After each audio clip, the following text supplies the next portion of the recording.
제17장. 에브라임 산지에 미가라 이름하는 사람이 있더니 그의 어머니에게 이르되, 어머니께서 은 1,100을 잃어버리셨으므로 저주하시고 내 귀에도 말씀하셨더니 보소서, 그 은이 내게 있나이다. 내가 그것을 가졌나이다. 그의 어머니가 이르되, 내 아들이 여호와께 복받기를 원하노라. 미가가 은 1,100을 그의 어머니에게 도로 주매 그의 어머니가 이르되, 내가 내 아들을 위하여 한 신상을 새기며 한 신상을 부어 만들기 위해 내 손에서 이 은을 여호와께 거룩히 드리노라. 그러므로 내가 이제 이 은을 내게 도로 주리라. 미가가 그 은을 그의 어머니에게 도로 주었으므로 어머니가 그 은 200을 가져다 은장색에게 주어 한 신상을 새기고 한 신상을 부어 만들었더니 그 신상이 미가의 집에 있더라. 그 사람 미가에게 신당이 있으므로 그가 에봇과 드라빔을 만들고 하나들을 세워 그의 제사장으로 삼았더라. 그때에는 이스라엘에 왕이 없었으므로 사람마다 자기 소견에 옳은 대로 행하였더라. 유다 가족에 속한 유다 베들레헴에 한 청년이 있었으니 그는 레위인으로서 거기서 거류하였더라. 그 사람이 거주할 곳을 찾고자 하여 그 성읍 유다 베들레헴을 떠나 가다가 에브라임 산지로 가서 미가의 집에 이르매 미가가 그에게 묻되, 너는 어디서부터 오느냐? 나는 유다 베들레헴의 레위인으로서 거류할 곳을 찾으러 가노라. 내가 나와 함께 거주하며 나를 위하여 아버지와 제사장이 되라. 내가 해마다 은 10과 의복 1벌과 먹을 것을 주리라. 하므로 그 레위인이 들어갔더라. 그 레위인이 그 사람과 함께 거주하기를 만족하게 생각했으니 이는 그 청년이 미가의 아들 중 하나같이 됨이라. 미가가 그 레위인을 거룩하게 구별하매 그 청년이 미가의 제사장이 되어 그 집에 있었더라. 이에 미가가 이르되, 레위인이 내 제사장이 되었으니 이제 여호와께서 내게 복 주실 줄을 아노라. 오늘의 말씀 사사기 17장의 말씀입니다.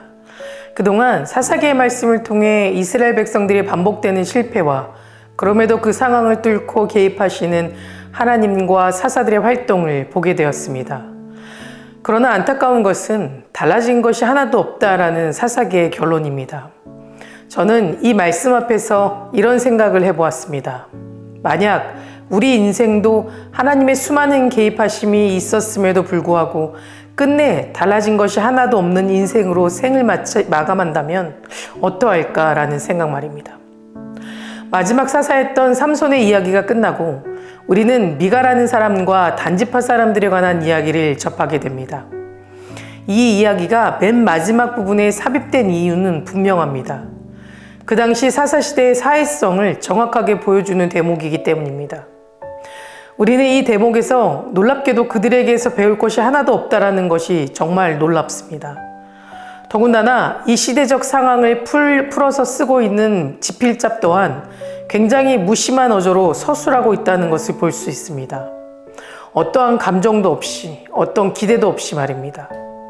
저는 이 이야기를 하기 전에 이것부터 짚고 넘어가고 싶습니다. 하나님은 내가 무엇을 하느냐 보다는 내가 어떤 사람인가에 대한 관심이 있으시다라는 것입니다.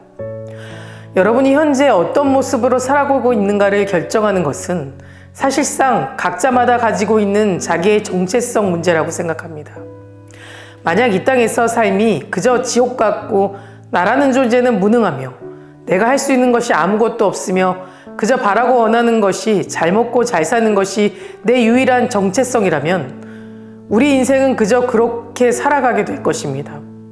하지만 내 정체성이 이 땅에서의 삶도 하나님의 나라이고 나라는 존재는 하나님 앞에 빛이 나며 내가 할 수 있는 것들에는 무진무궁하며 내가 바라고 원하는 것이 단순히 잘 먹고 잘 사는 것이 아니라 예수님처럼 살아가는 것이 내 정체성이라면 우리 인생은 완전히 달라질 것입니다.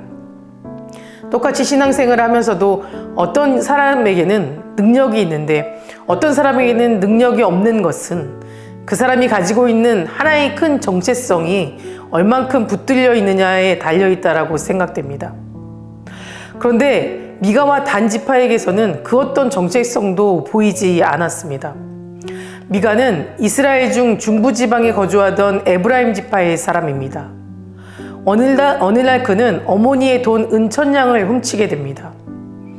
미가의 어머니는 그 돈을 훔쳐간 사람이 자기 아들인 것도 모른 채 자기의 돈을 훔쳐간 자를 저주하게 되었습니다. 그러자 미가는 말합니다. 어머니, 사실 제가 그 돈을 가지고 갔습니다. 라고 말입니다. 그때 정상적인 부모라면 이것에 대해 훈계했을 것입니다. 그런데 정말 이상하리만큼 비정상적인 행동으로 이 어머니는 말합니다.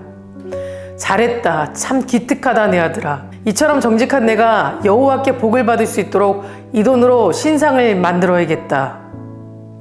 실제로 그 돈의 일부를 떼어 신상을 만들게 하여 미가의 집에 두게 하였습니다. 이것으로 미가의 신당에 드라빔이 놓이게 되었던 것입니다. 또 미가는 제사장이 입는 에봇도 마련해 신당에 모셔둡니다. 그러고는 어떤 믿음을 가지게 된 줄 아십니까? 드라빔과 에봇을 갖추었으니 이제 여호와께서 복을 주실 것이라고 믿었습니다. 이것이 얼마나 허망한 생각인지도 모른 채 말입니다. 한편 이 이야기는 곧장 한 레인 청년의 이야기로 흘러갑니다. 이 레인 청년은 유다 지파에 속한 베들레헴에 거주하던 청년이었는데 때마치 미가의 집을 지나가게 되었습니다. 그는 자신이 살던 곳을 떠나 거주할 곳을 찾아다니던 중에 에브라임 산간 지방에 자리한 미가의 집에 이르게 된 것입니다. 미가는 그 청년에게 다가갔고 그 레이 청년에게 이러한 말도 안 되는 요청을 하게 됩니다. 자기 집에 함께 살면서 아버지와 제사장이 되어 주십시오. 그러면 해마다 은열을 주고 필요한 옷과 먹을 것을 제공해 주겠다고 제안합니다. 그런데 더 상식적으로 이해가 되지 않는 것은 이 제안을 이 레인 청년이 기쁨으로 받아들였다라는 사실입니다. 여러분, 제사장은 레위 지파 가운데 정확히 어떤 후손만 될 수 있었습니까? 아론의 후손만이 제사장직을 감당할 수 있었습니다. 그런데 이 청년은 아론의 후손이 아니라 모세의 후손입니다. 다시 말해 먹고 살 수만 있다면 하나님의 말씀이라 할지라도 거역할 수 있었다라는 겁니다. 그리고 미가는 또다시 이런 확신이 들었을 겁니다. 자기의 집안의 레위 사람을 제사장으로 삼았으니 이번에도 틀림없이 여호와 하나님께 복을 받게 될 것이야 라고 말입니다. 이렇게 사사기 17장은 끝이 납니다. 이에 대해 어떤 코멘트도 없습니다. 마치 하나님은 이런 말도 안 되는 상황에 대해 어떤 얘기조차 꺼내고 싶지 않은 것처럼 보입니다. 그런데 이들이 왜 이 지경까지 이르게 되었는지에 대해 단 하나의 단서를 숨겨 놓으셨습니다. 6절의 말씀입니다. 그때에는 이스라엘의 왕이 없었으므로 사람들은 저마다 자기의 뜻에 맞는 대로 행하였다. 자신들이 진정 누구를 섬겨야 하는지, 누구의 뜻대로 살아가야 하는지에 대한 명확한 정체성이 없었기 때문에 이런 말도 안 되는 상황에까지 이르게 된 것입니다. 그런데 문제는 이런 말도 안 되는 상황이 오늘날 우리의 삶 속에도 일어나고 있다는 것입니다. 하나님의 말씀만을 중심으로 살아야 할 성도가 하나님보다 세상을 더 좋아하고 물질을 더 사랑한다면 그것으로 영적인 눈먼자, 영적인 뭉둥병자가 되고 마는 것입니다. 사랑하는 성도 여러분, 사사기의 결말이 우리 인생의 결말이 되지 않기를 소망합니다.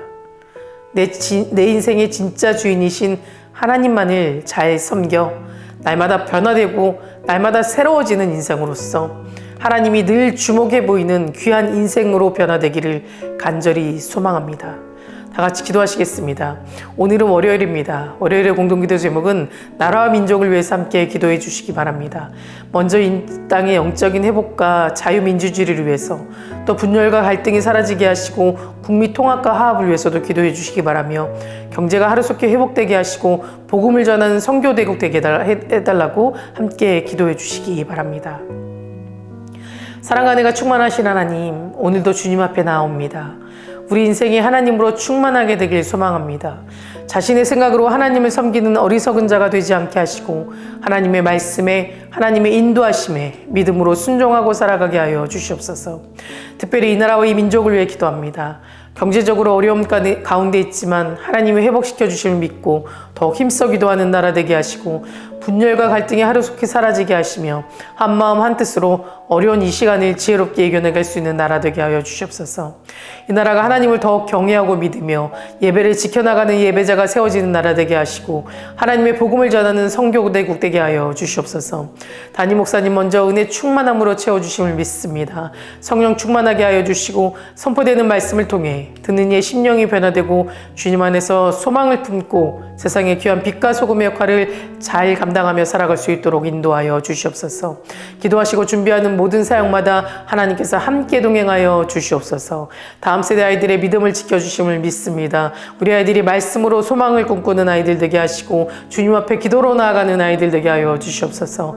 암으로 치유받고 있는 이영숙 권사님, 박재순 권사님, 김세영 권사님, 류윤영 권사님, 오유미 집사님, 박서연 청년, 류경민 청년, 주님 깨끗이 치유해 주시고 끝까지 소망 가운데 기도로 나아갈 수 있도록 붙잡아 주시옵소서. 투석 중인 성도님들, 사고로 입원 중인 성도님들에게는 힘을 주시고 우울증, 공황장애, 불면증 겪고 있는 성도님들에게는 담대한 마음과 평안함을 허락하여 주시옵소서. 새벽마다 1000번째 드리며 간구하는 기도 제목에 응답하여 주시길 간절히 소망하며 이 모든 말씀 예수 그리스도의 이름으로 기도드립니다. 아멘.